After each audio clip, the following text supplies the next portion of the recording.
Hi, I'm Seb. I currently run several online businesses, which I started by learning from online resources and YouTube tutorials, kind of like this one.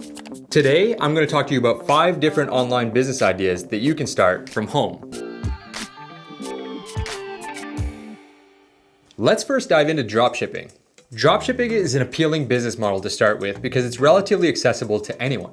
Now, I'm sure you've seen all of the ads and videos about how you can make millions of dollars selling a spatula or something else, and I'm not going to talk to you about any of that. The only thing that I want to talk about is the concept of dropshipping. And who better to tell you about dropshipping than Jessica from the Oberlo team? Here's what she had to share. I'm Jessica, and actually a lot of people know me as the Oberlo lady because for the past couple of years, I have been on Oberlo's YouTube channel talking about dropshipping and interviewing successful dropshippers. And I myself am a dropshipper. So if you're new to dropshipping, dropshipping is a business model. And it's a model where you, the entrepreneur, you don't pay for or carry inventory. Instead, you find products and you import them virtually to your online Shopify store so that your Shopify store shows the product information, photos, and price. Then you, the entrepreneur, do the work of marketing that product. And when a customer finds it and clicks buy, you go to the supplier, you order the product from them, and the supplier ships that product directly to your customer. So you actually never see the inventory, but the customer gets the product they ordered from your site. Now, if this seems too good to be true, it really isn't.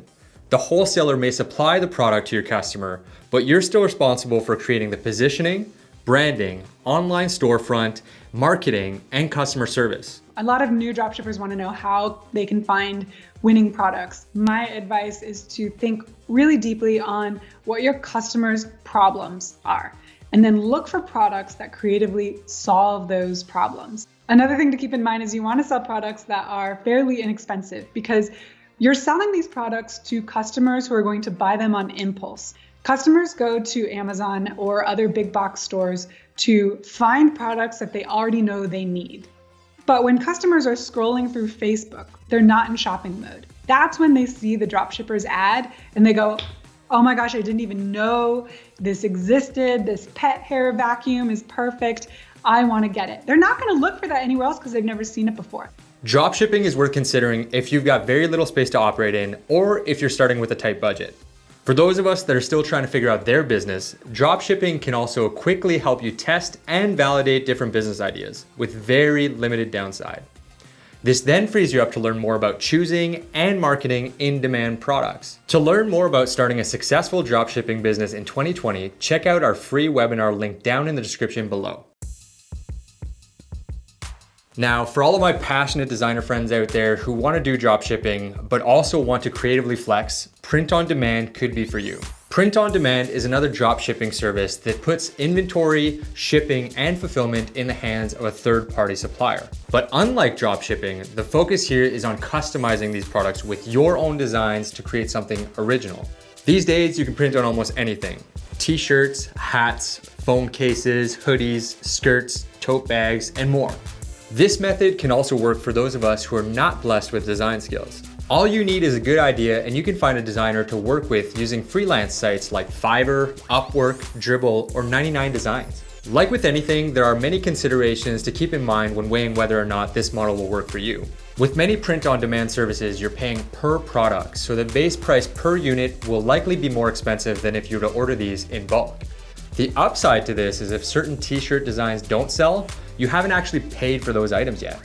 Now, even though shipping and fulfillment is out of your hands, shipping costs can get quite complicated as it often varies for different products. You'll really have to weigh base costs, customization options, printing technique, and available sizes, as those will all depend on the vendor you're choosing to move forward with. To find inspiration for your next print-on-demand store, follow the link in the description down below. Homemade products. If you make your own products, know someone who does, or have aspirations to, you can also consider turning your hobby into a business. I learned how to sew for mine. With the ability to control nearly every aspect of the product you sell, you can make them more cost-effective, improve their quality, or customize them for a specific audience. Some examples of products you could consider making from home include candles, jewelry, art, or even apparel. Food and cosmetics could also be made from home, but please be aware of regulations concerning products that someone might ingest, light, or put on their skin. Each country has their own rules and regulations about creating and selling products. So do your homework before you start producing and selling. Okay, so I just wanted to give you all quickly a rundown of the setup that we have at home when we're running our business.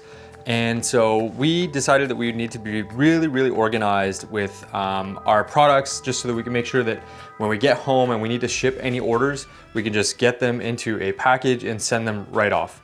It's super important when you're running a home-based business that whatever you're doing with your business doesn't feel like added work, so that you're not constantly burning yourself out when you get home.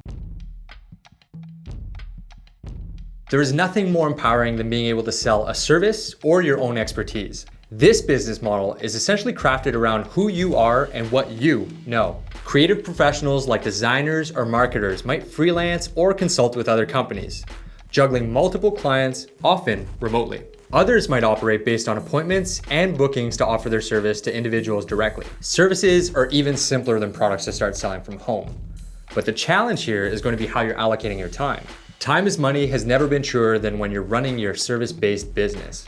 An important thing to look out for with service-based businesses is that they often require a lot of networking and word of mouth to find suitable clients. You'll need to develop a solid marketing strategy to help get your name out there when you're first getting started.